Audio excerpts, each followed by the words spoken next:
Bonjour les amis, bienvenue sur cette nouvelle vidéo, j'espère que vous allez bien, moi je me porte super bien. Alors dans cette vidéo, je vais répondre aux questions que vous avez l'habitude de vous poser sur la procédure études en France. Donc j'ai rassemblé les questions qu'on me pose généralement chaque année sur la procédure études en France. Donc restez jusqu'à la fin de cette vidéo, parce qu'à la fin de cette vidéo, vous aurez à peu près les informations nécessaires pour mieux commencer votre procédure études en France. Donc si vous êtes nouveau sur la chaîne, n'hésitez pas à vous abonner, à liker la vidéo, à partager. Allez, c'est parti.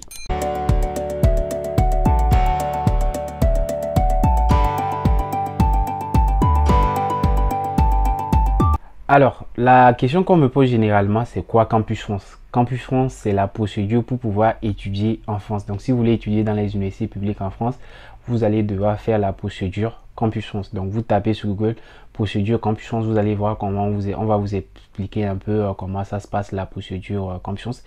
En gros, la procédure Campus France, c'est la procédure que tout le monde fait pour pouvoir venir étudier en France. Et voilà, donc vous allez pouvoir faire les candidatures dans les universités publiques. Et ça se fait sur la plateforme Études en France.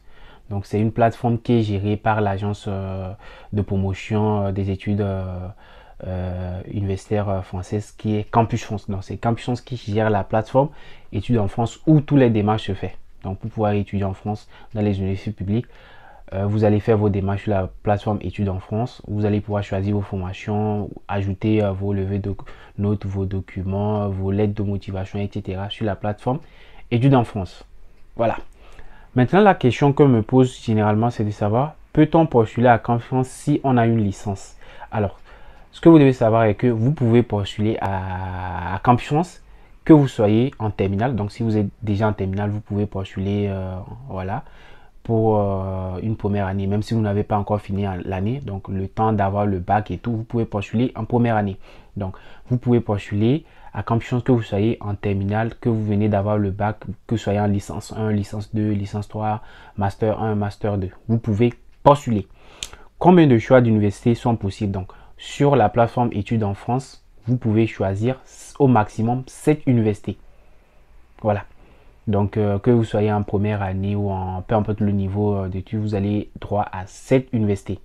Mais attention, si vous voulez postuler en première année, par exemple, ceux qui viennent d'avoir le bac et tout, en première année, vous pouvez choisir 3 formations en licence et 4 formations en BUT.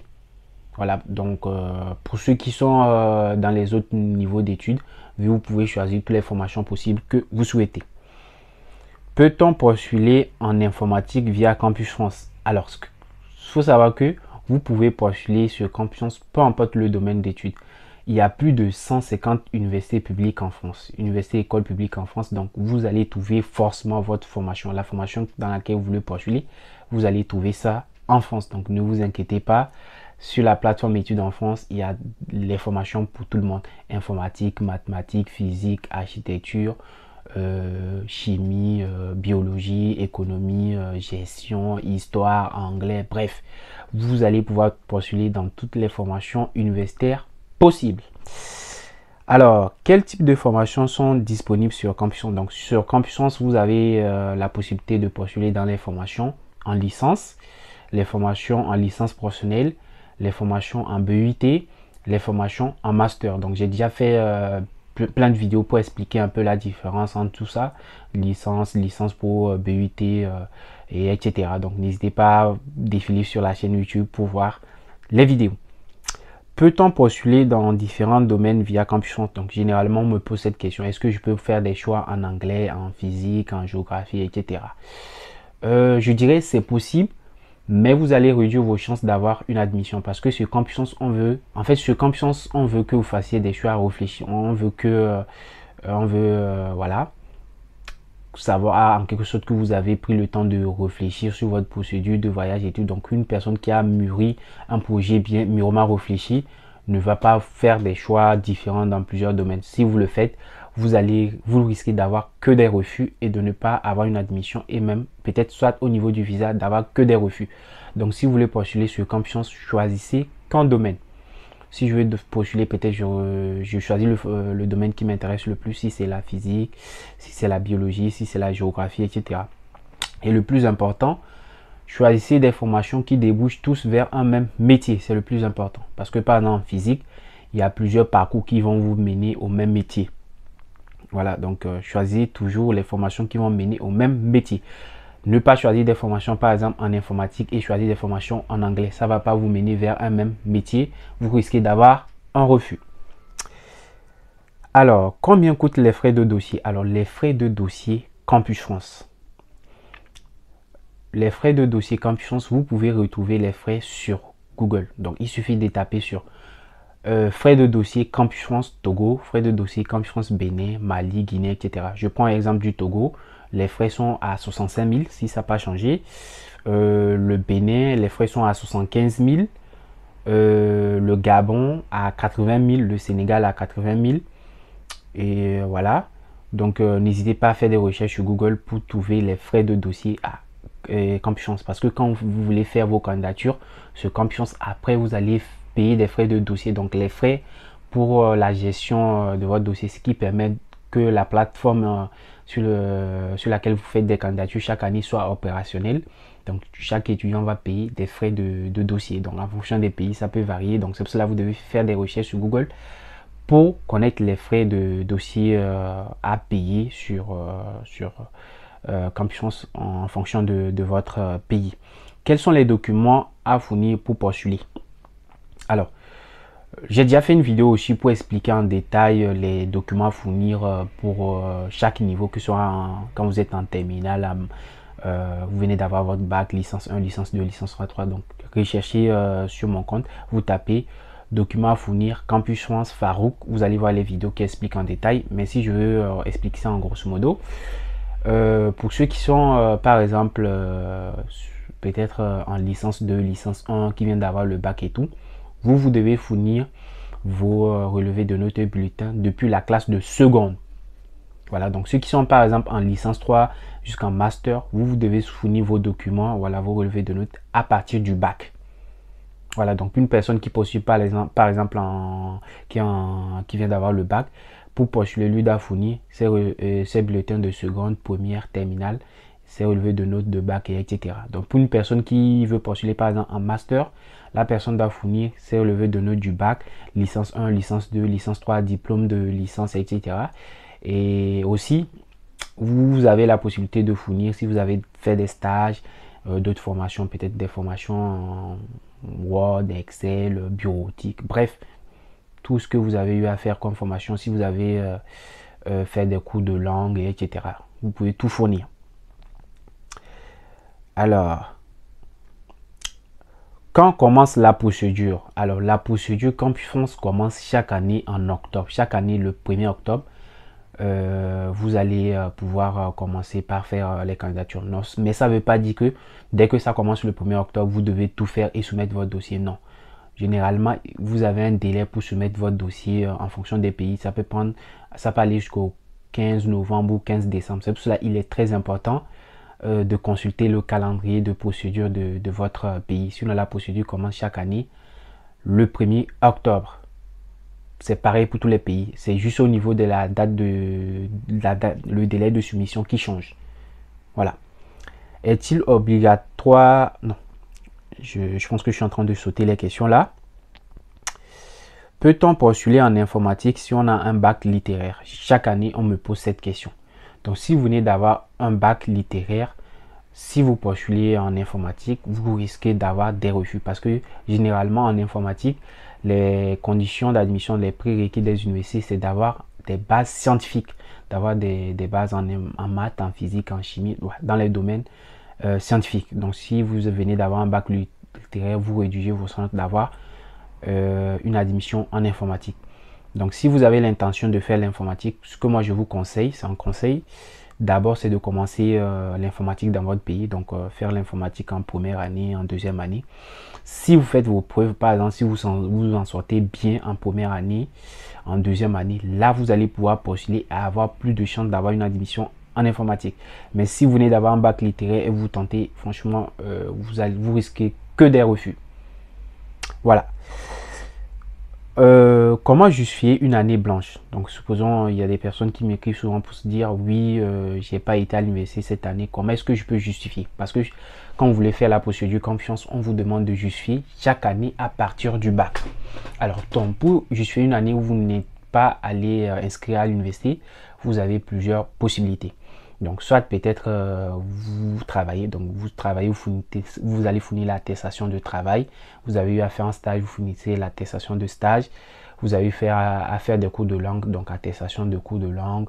Vous avez eu à faire des formations en bureautique, voilà, Excel, Word, bref, vous fournissez une attestation. Soit aussi, vous pouvez rédiger, l'attestation d'honneur, donc pour expliquer pourquoi vous n'avez pas et vous n'avez rien fait voilà, l'année, par exemple, l'année 2024 ou l'année 2023. Peut-être vous n'avez rien fait ou vous n'êtes pas allé à l'université à cause d'un déménagement, à cause de peut-être la maladie, peut-être vous pouvez finir des justificatifs, etc. Voilà. Question 13. Est-il obligatoire de faire un test de langue si on est dans un pays francophone? Donc, des fois, ça arrive que quand vous allez vouloir faire des candidatures dans les universités, il y a des universités qui vont demander un test de langue pour pouvoir postuler dans leur formation et tout. Mais il faut savoir que généralement, les universités précisent que ceux qui ont eu à faire leurs études dans les pays francophones ne sont pas concernés par les tests de langue. Donc, dans ce cas, vous n'êtes pas obligé de faire un test de langue français. Mais attention, il y a des universités qui précisent quand même même si tu es dans un pays francophone, de faire un test de langue avant de pouvoir postuler dans leur formation. Donc si tu postules sans le faire, tu réduis tes chances d'avoir une admission dans le sens où il y a beaucoup de personnes qui font des candidatures. Voilà, donc si rien n'est précisé, si vous êtes dans un pays, si n'ont pas précisé si vous êtes dans un pays francophone, vous êtes dispensé ou pas, n'hésitez pas à écrire aux universités pour en savoir plus. Voilà. Alors, j'ai déjà fait la procédure une fois. Dois-je créer à nouveau un compte? Si vous avez déjà eu à faire la procédure, comme je pense l'année dernière ou l'année d'avant, même si vous avez par exemple créé un compte et que vous n'avez pas finalisé, peut-être fait des candidatures, postuler et tout, sachez que vous n'avez pas besoin de créer à nouveau un compte si vous vous rappelez de vos identifiants. Vous avez votre adresse mail et mot de passe. Vous pouvez réutiliser le compte pour refaire votre procédure. Et même si vous avez oublié le mot de passe, j'ai déjà fait aussi des vidéos pour expliquer comment récupérer son mot de passe si vous l'avez oublié et tout. Voilà. Maintenant, des fois, ça arrive qu'il y a des personnes qui me disent qu'ils ont oublié leur adresse mail et leur numéro, leur mot de passe et tout. Donc, vous pouvez créer à nouveau un compte. Si vous avez créé avant votre compte avec la carte d'identité, vous essayez de créer votre compte avec le passeport. Parce que si tu as déjà créé avec la carte d'identité et que tu veux refaire la même chose, généralement ça refuse. Soit tout simplement tu contactes Campus France, ils vont pouvoir t'aider à récupérer ton compte. Allez, question 16. Faut-il une lettre de motivation pour chaque université? Donc vu que sur Campus France on postule dans cette université, généralement les gens me posent la question à savoir est-ce qu'ils doivent rédiger une lettre de motivation pour chaque université. Alors ça c'est pas obligatoire, mais c'est très recommandé. Quand vous faites la procédure Campus, normalement, vous postulez dans le même domaine. Donc, normalement, vous avez à rédiger une lettre, vous avez à rédiger une seule lettre de motivation qui mène vers le métier que vous voulez exercer. Donc, vous allez voir que le parcours et le métier, ça sera pareil. Mais il est conseillé d'adapter chaque lettre à chaque université. Par exemple, pour changer, oui, université de Bourgogne, université de Nantes, et de mettre un peu des trucs propre à l'université. Par exemple, si l'université parle peut-être d'une possibilité de faire peut-être un stage ou peut-être des séances de tutorat ou des trucs mis en place pour vous aider, etc. Donc, ça permet à l'université de voir que oui, vous avez vraiment fait des recherches avant de poursuivre dans leur formation. Donc, il est recommandé d'adapter une lettre de motivation à chaque université. Est-il obligatoire d'avoir un passeport pour faire Campus France? Ça, non. Vous n'êtes pas obligé d'avoir un passeport pour pouvoir faire la procédure Campus. Si vous avez déjà votre carte d'identité, vous pouvez le faire parce qu'en voulant créer votre compte sur la plateforme études en France, on vous donne plusieurs possibilités. Ça dépend des pays. Il y a des pays où on vous donne la possibilité de mettre soit le passeport, la carte d'identité, soit la carte scolaire pour ceux qui sont en terminale, etc. Soit l'acte de naissance. Ça dépend des pays. Et même si vous avez lancé la demande de votre carte d'identité nationale et que vous ne l'avez pas encore, vous pouvez mettre votre récépissé de demande. Peut-on faire les démarches Campus France avec le téléphone? Oui, il y a des étudiants que j'ai accompagnés dans les années passées qui ont eu à faire leur procédure Campus France avec leur téléphone, mais il faut juste une bonne connexion Internet. Mais le faire sur un ordinateur, c'est encore plus pratique et simple. Voilà, vous avez un écran plus grand, ça va vous faciliter la tâche pour mieux faire les démarches. Sinon, c'est tout à fait possible sur un téléphone. Sur quel site créer son compte Campus France? Alors, pour créer son compte Campus France, généralement, on dit créer son compte Campus France, mais la création de compte études, ça se fait sur la plateforme Études en France. Donc, si vous tapez dans la barre de recherche Google Études en France, vous cliquez sur le site Passerelle Diplomatie Études en France Gouver.fr, vous allez pouvoir créer votre compte et tout. Donc, j'ai déjà aussi fait des vidéos sur tout ça. À chaque fois que vous recherchez un truc, tapez la recherche et rajoutez Farouk et vous allez forcément trouver la vidéo que vous cherchez. Par exemple, comment créer son compte Campus France Farouk, et vous allez voir la vidéo sur le sujet. Voilà, je vous mets aussi si possible, voilà, le lien ici. Question 20. Avec un BTS, dans quelle formation peut-on postuler? Alors, généralement, je reçois aussi beaucoup cette question. Je viens d'avoir mon BTS. Dans quel type de formation est-ce que je peux postuler? Alors, le BTS est un diplôme, voilà, est une formation Bac plus 2. Donc, vous avez plusieurs possibilités. Soit vous postulez en licence 2 ou en licence 3 générale. Soit vous postulez en licence pro. Voilà, soit vous postulez aussi en BUT, donc BUT 2, BUT 3, si les universités ouvrent la possibilité d'intégrer directement un BUT 2 ou un BUT 3, parce que généralement, pour les formations en BUT, les universités ouvrent seulement la possibilité d'intégrer en première année de BUT. Ils n'ouvrent pas la possibilité d'intégrer directement en deuxième ou en troisième année de BUT. Et pareil aussi, ceux qui me disent oui, je suis en train de faire mon BTS, j'ai déjà fini, mais j'ai pas encore soutenu. Est-ce que je peux postuler? Bien sûr, vous pouvez postuler. Vous allez fournir comment dire, vous allez fournir le complément plus tard. Voilà. Alors, question 21. J'ai fini ma licence, mais je n'ai pas encore soutenu. Puis-je postuler? C'est pareil. Même si tu as fini ta licence, tu n'as pas encore soutenu. Tu peux postuler. On me pose, je peux postuler dans quel niveau? Tu peux postuler en licence 3.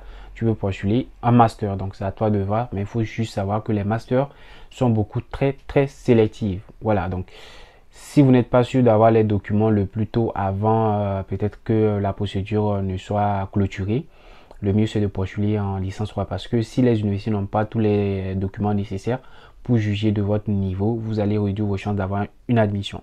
Voilà, la plupart des personnes qui ont une admission, c'est ceux qui repostulent à leur niveau actuel. Je suis en licence 3, je postule en licence 3. Voilà. Avec le bac, peut-on postuler en licence professionnelle? Donc généralement, les licences professionnelles dans nos pays et les licences professionnelles en France, c'est pas pareil. Donc la licence professionnelle en France, c'est une formation d'une année. Donc pour pouvoir postuler en licence pro en France, il faut avoir un bac plus 2. Donc soit avoir validé un BTS, une licence 2, un BUT 2 ou une licence générale 2. Donc si vous avez le bac, vous ne pouvez pas postuler en licence professionnelle. Il faut avoir minimum un bac plus 2 pour pouvoir postuler en licence professionnelle. Donc ça veut dire que ceux qui ont déjà une licence peuvent postuler en licence professionnelle. C'est une formation professionnelle d'une année, voilà, pour ceux qui veulent peut-être travailler juste après la licence professionnelle. Donc c'est plus orienté vers le marché du travail. Donc après les 1 an, vous pouvez directement vous orienter vers le marché du travail et c'est plus pratique. Voilà. Quelles sont les universités où l'on peut facilement obtenir une admission? Ça, cette question, je n'arrête pas de le recevoir. Alors, moi, à chaque fois, ce que je peux vous dire est que il ne faut pas vous baser sur ça pour postuler dans les universités. Déjà, quand vous voulez postuler dans l'université, la première question à vous poser, c'est de savoir quelles sont les universités qui proposent ma formation. Voilà, une fois que vous avez la liste des universités qui proposent vos formations sur le site Campus France, voilà, catalogue Campus France, ou directement sur la plateforme Études en France, vous allez regarder leurs prérequis, donc leurs prérequis ou leurs conditions d'admission, et postuler dans les formations où vous respectez les prérequis, où vous respectez le mieux les prérequis. Donc c'est le conseil que moi je peux vous donner. Ne restez pas, oui, on dit que ces universités acceptent plus les étudiants étrangers, donc je vais postuler là-bas même si je ne respecte pas les prérequis. Attention, voilà. Je suis actuellement en licence 3. Puis-je postuler en master? Oui, si tu es en licence 3, tu peux postuler en master. Mais comme je l'ai dit avant, tant que vous n'avez pas validé par exemple votre licence, le mieux c'est de repostuler en licence. Voilà. Sinon, vous postulez à un niveau supérieur et si vous n'avez pas fourni tous les documents nécessaires, vous réduisez vos chances dans le sens où les universités n'ont pas tout le dossier au complet pour juger complètement de votre niveau. Et il y a des universités qui sont très exigeants parce qu'ils ne savent pas comment va se passer ton année en licence 3 ou peut-être que tu as les documents mais tu ne veux pas fournir parce que tu sais que tu n'as pas bien travaillé. Donc le mieux c'est de repostuler à son niveau actuel. J'ai 10 de moyenne. Ai-je une chance d'obtenir une admission? Ça c'est une question très importante. Alors les universités ne se basent pas forcément que sur la moyenne générale pour donner une admission ou un refus. Bien sûr que la moyenne ça aide beaucoup, mais les universités prennent en compte les notes dans les matières de base. Je prends par exemple l'économie, on peut dire macroéconomie, microéconomie, etc. Et voilà, donc ils se basent sur les matières de base, ton parcours antérieur, ta motivation, la cohérence avec la cohérence de ton projet professionnel, donc du métier que tu veux exercer, avec leur formation, etc. Voilà, mais en master, il faut savoir qu'en master, généralement, il y a des universités qui exigent quand même aussi d'avoir au moins une moyenne donnée avant de postuler, peut-être 12 de moyenne, 13 de moyenne, etc. Ça dépend. Voilà, mais ce que vous devez savoir est qu'il y a des personnes qui ont eu 10 de moyenne et qui sont en France aujourd'hui. Pareil pour des personnes qui ont eu 15 ou 12 de moyenne et qui n'ont pas une admission. Donc la moyenne seule ne peut pas vous donner une admission. Et aussi, l'admission n'est garantie pour personne dans les universités publiques. Si une personne vous dit qu'il vous garantit l'admission dans les universités publiques, c'est un mensonge. Donc, il ne faut pas le croire. Quelles sont les universités publiques qui coûtent les moins chères? Alors, généralement, on me pose les questions aussi.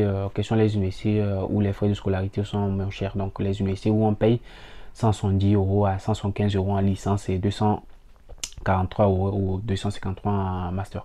Donc, il faut savoir que c'est chaque année que les universités décident ou non de réduire leurs frais de scolarité. Donc, on ne peut pas vous donner une liste, voilà, c'est pas une liste qui est statique, mais vous pouvez avoir accès à la liste des universités qui ont accordé une exonération partielle l'année d'avant, parce que généralement, ceux qui accordent, genre, c'est toujours les mêmes, mais des fois, ça change un peu, et des fois, ils accordent l'exonération, mais pas dans toutes les formations. Donc, ce que vous devez faire, c'est d'aller sur Google, taper liste des universités publiques françaises avec exonération partielle. Et là, vous allez voir la liste des universités qui réduisent les frais de scolarité. Donc, la liste des universités qui ont des frais de scolarité moins chers. Et attention, avant de postuler toujours, vérifiez toujours les prérequis, les conditions d'admission. Il faut respecter les prérequis avant de postuler. Voilà. Et n'hésitez pas à me faire des choix mixtes avec les universités qui n'accordent pas l'exonération et les universités qui accordent l'exonération. Parce qu'il y a des personnes, après, quand ils vont avoir cet refus, ils vont chercher à avoir des universités privées. Donc, à vous de voir. Quel est l'âge limite pour postuler à Campus France? Alors, ce que vous devez savoir est qu'il n'y a pas d'âge limite pour postuler à Campus France. Il n'y a pas d'âge limite pour reprendre ses études, pour monter en compétences et tout. Il faut juste être cohérent. Voilà, donc pour une personne qui a fait sa licence et qui a décidé de travailler pendant 4 ans, 5 ans et maintenant qui veut recontinuer en licence ou en master pour avoir un diplôme plus élevé, avoir grimpé en compétences et tout, c'est tout à fait cohérent. Donc même si la personne a 30 ans, ça passe. Il y a des personnes qui sont venues en France en licence 3 à 30, 35 ans, pareil en master et tout. Donc il n'y a pas vraiment d'âge limite. Donc tu peux pas avoir 30, 35 ans et venir en France pour refaire une première année de licence. Autant t'orienter vers plutôt une formation qui est plutôt professionnelle, donc un BUT, etc. Donc il n'y a pas d'âge limite. Voilà. Qui va me prendre en charge quand je serai en France si j'ai une admission? Alors la procédure Campus France, c'est vous-même qui décidez de venir étudier en France. Donc on met en place la procédure pour mieux vous permettre de pouvoir contacter les universités publiques en France. Donc en gros, pour vous mettre en contact avec les universités publiques, donc vous faites les démarches à vos propres frais. Personne ne va vous prendre en charge. Vous faites les demandes d'admission tout seul. Après, vous allez faire la procédure visa, donc tout ce qui est logement et billets d'avion, ressources et tout, c'est à vos charges. Personne ne va vous prendre en charge. Bien sûr qu'il y a des bourses d'études que des fois les ambassades de France accordent, mais ça, il faut d'abord avoir une admission pour pouvoir généralement candidater. Pareil aussi pour les pays. Il y a des pays qui accordent des bourses d'études aux étudiants qui ont des admissions dans les universités à l'étranger et tout. Donc n'hésitez pas à vous renseigner aussi. Et comme d'habitude, il y a toujours une vidéo qui parle aussi des bourses d'études en France. Donc n'hésitez pas à regarder. Alors, puis-je postuler si mon école n'est pas reconnue par la NASUP ou le CAMES, mais qu'elle est en train de faire la demande? Ça, c'est spécialement pour le Sénégal parce qu'on me pose cette question chaque année. Sénégal REC, magnifique, voilà.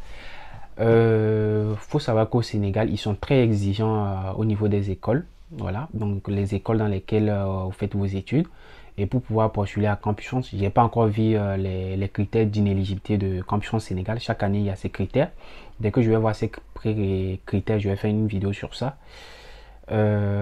Campus Sénégal demande à ce que pour pouvoir faire la procédure études en France, il faut que votre école soit reconnue par au moins le CAMES ou la NASUP.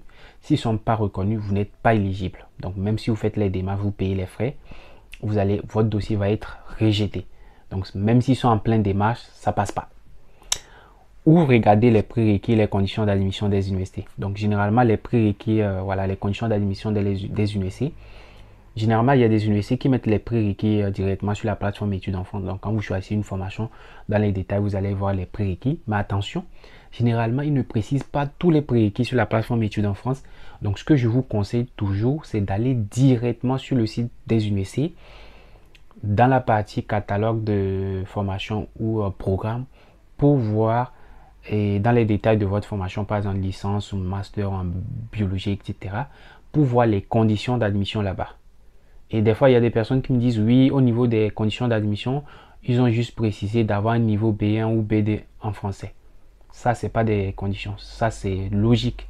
Vous venez faire vos études en France, donc c'est tout à fait normal d'avoir un niveau de français. Voilà, tu peux pas me dire qu'en informatique, les prérequis, c'est juste d'avoir un niveau B1 en français. C'est pas possible. Il y a les bases en matière scientifique, etc. etc. Donc, s'il n'y a pas de prérequis précisés sur le site de l'université, contactez les responsables de formation. Donc, vous pouvez trouver leur contact dans les détails de vos formations sur leur site. Comme d'habitude, j'ai déjà fait des vidéos sur des sujets. Il faut juste fouiller sur le compte et vous aurez tout. Sur quoi se basent les universités pour donner une admission à refus? Donc, les universités se basent sur la cohérence de votre dossier, donc de votre parcours antérieur, de votre motivation, la cohérence de votre projet professionnel, donc du métier que vous voulez exercer avec leur formation. Si le métier que vous avez précisé, vous voulez exercer dans la lettre de motivation, ne cadre pas avec leur formation, ils ne vont pas vous donner une admission de peur de vous induire en erreur. Ils regardent aussi vos moyens, bien sûr. Vous venez en France pour des études, donc bien sûr qu'ils vont regarder vos notes et tout, donc ça, ils prennent en compte cela aussi. Peut-on faire la procédure dans un autre pays, par exemple au Maroc si je suis sénégalais? C'est tout à fait possible. Peu importe le pays où vous êtes, tant qu'il y a la campus dans le pays, vous pouvez le faire, même si vous n'êtes pas originaire du pays. Donc je suis sénégalais, je suis au Maroc, je peux faire la procédure au Maroc. Soit je peux aller le faire au Sénégal, mais ce que vous devez savoir, peu importe là où vous êtes, vous pouvez le faire. Vous pouvez faire la procédure. Je veux faire la procédure Campus France, mais je ne sais pas par où commencer. Ça, c'est pour vous. Alors, si vous voulez faire la procédure Campus France, vous êtes perdu, vous ne savez pas où, comment ou par où commencer, je vous invite à regarder les vidéos que j'ai fait sur mon compte au niveau des playlists. J'ai essayé de classer les vidéos par playlist, donc chapitre 1, chapitre 2, jusqu'à plus de 20 chapitres au fur et à mesure que la procédure avance. Donc, regardez les vidéos par playlist, vous allez avoir les réponses à vos questions. Voilà, où trouver le calendrier de la procédure Campus France? Alors, le calendrier de la procédure Campus France de vos pays, vous pouvez les trouver sur leur page Facebook. Vous allez sur la page Facebook de votre pays, Campus France, Mali, Sénégal, Côte d'Ivoire, etc. Il est important de vous abonner pour toujours être informé sur la procédure. Et là, vous allez avoir, si vous défilez sur leur fil d'actualité, vous allez avoir accès au calendrier de procédure de votre pays et tout, soit sur leur site web. Donc vous tapez sur Google Campus France, Togo, Mali, etc. Généralement vous pouvez trouver ça aussi sur leur site, soit peut-être page Insta et tout, mais tous les pays n'ont pas de page Instagram, et etc. Donc, de toutes les façons, faites des recherches, demandez à votre entourage, vous allez forcément avoir ça. Soit allez à l'Institut français, vous allez avoir, généralement, ils distribuent fiche, voilà, avec le calendrier et tout. Et question 37, quand reçoit-on les réponses des universités? Donc, les gens me demandent aussi, ok, quand on va postuler, quand est-ce qu'on va recevoir les réponses des universités? Vous allez recevoir les réponses des universités une fois que vous aurez finalisé votre dossier. Une fois que vous aurez fait votre entretien, vous allez commencer par recevoir les réponses au fur et à mesure, au plus tard jusqu'au 30 avril de 2025, donc 30 avril de l'année d'après. Donc là, on est en 2024. Les réponses au plus tard, c'est jusqu'au 30 avril 2025. C'est pareil. Chaque année, au plus tard, c'est le 30 avril. Des fois, il y a le délai qui est un peu repoussé, mais il faut retenir la date du 30 avril. Alors, j'espère avoir répondu aux questions auxquelles vous posez sur la procédure études en France. Si vous avez d'autres questions, posez-les dans les commentaires. S'il y a au moins 100 questions sur la procédure études en France, je referai une autre vidéo comme ça pour répondre en direct à vos questions. Et s'il vous plaît, si vous avez regardé cette vidéo jusqu'à la fin, c'est que vous vous intéressez à la procédure et que vous avez trouvé cette vidéo utile. Et pour m'encourager, n'hésitez pas à vous abonner, c'est gratuit, à liker la vidéo et on se dit à la prochaine les amis.